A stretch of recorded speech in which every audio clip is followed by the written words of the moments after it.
अगर आपने अभी तक हमारा चैनल सब्सक्राइब नहीं किया तो अभी सब्सक्राइब करें और बेल आइकॉन को क्लिक करके हमारी लेटेस्ट वीडियोस के बारे में अपडेट जानें। यूपी पंचायत चुनावों पर गहराता संकट। अब तक तय नहीं हुई आरक्षण की प्रक्रिया। आरक्षण सूची में हो रही है लगातार देरी। संभावित उम्मीदवारों को सूची का इंतजार। सरकार में लगातार चल रहा है बैठकों का दौर। देखिए कब तक आ जाएगी आरक्षण सूची। उत्तर प्रदेश में त्रिस्तरीय पंचायत चुनावों को लेकर तैयारियां तेज हैं, लेकिन गांवों में ग्राम प्रधान, बीडीसी और जिला पंचायत सदस्यों के लिए आने वाली आरक्षण सूची का इंतजार किया जा रहा है। सबकी नजर इस पर टिकी हुई है। दरअसल आरक्षण सूची के बिना प्रत्याशी का चयन नहीं हो सकता। सूची आने के बाद ही साफ होगा कि कौन सी ग्राम सभा में किस जाति के लिए चुनाव लड़ने को सीट आरक्षित है। पहले माना जा रहा था कि 22 जनवरी तक ये लिस्ट आ जाएगी, लेकिन अब तक कोई आरक्षण सूची जारी नहीं हुई है। फिलहाल आरक्षण को लेकर अभी तक सरकार में बैठ के चलने की बात की जा रही है। यूपी के संसदीय कार्य, ग्राम विकास, समग्र ग्राम विकास राज्य मंत्री आनंद स्वरूप शुक्ला के अनुसार 15 फरवरी तक स्थिति साफ हो सकती है। इस तारीख को लेकर अब चर्चाएं तेज हैं कि पंचायत चुनावों में अभी और देरी हो सकती है। उत्तर प्रदेश पंचायत चुनाव को लेकर राज्य निर्वाचन आयोग ने 71 जिलों को अंतिम वोटर लिस्ट भी जारी कर दी है। इस बार 12.50 करोड़ वोटर अपने मताधिकार का इस्तेमाल करेंगे। 2015 के मुकाबले करीब 52 लाख वोटर बढ़े हैं।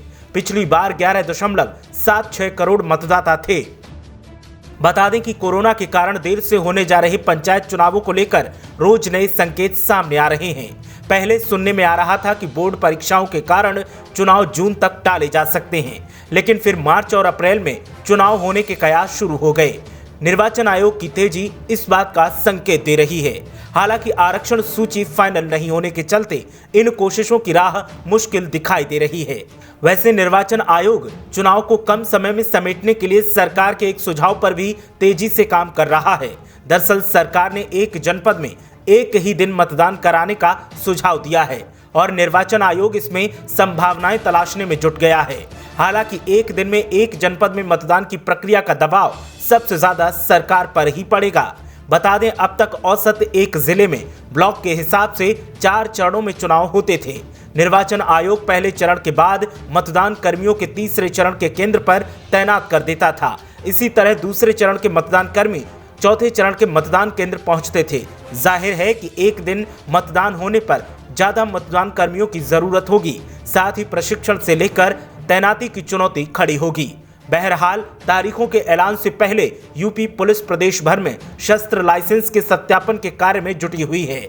नए सिरे से गांव के दबंगों को भी चिन्हित किया जा रहा है। पंचायत चुनाव की वजह से ग्रामीण क्षेत्र काफी संवेदनशील हैं। ऐसे में गांव में तनाव की शिकायतें भी बढ़ने लगती हैं। लोगों को भड़काकर आपसी संघर्ष की घटना भी घटित हो जाती है। इसको लेकर अब सभी थानों को नए सिरे से गांव के दबंगों को चिन्हित करने और सत्यापन करने के आदेश दिए गए हैं। पुलिस उन लोगों की लिस्ट तैयार कर रही है जिनका नाम पूर्व में किसी विवाद में आया हो या उनके खिलाफ कोई कार्रवाई हुई हो। ऐसे लोगों की गांववार लिस्ट बनाकर समय से पाबंद किया जाएगा। उन्होंने कहा कि अनुमानित तौर पर यह काम 10 दिनों के अंदर हो जाएगा। ब्यूरो रिपोर्ट, मीडिया हलचल।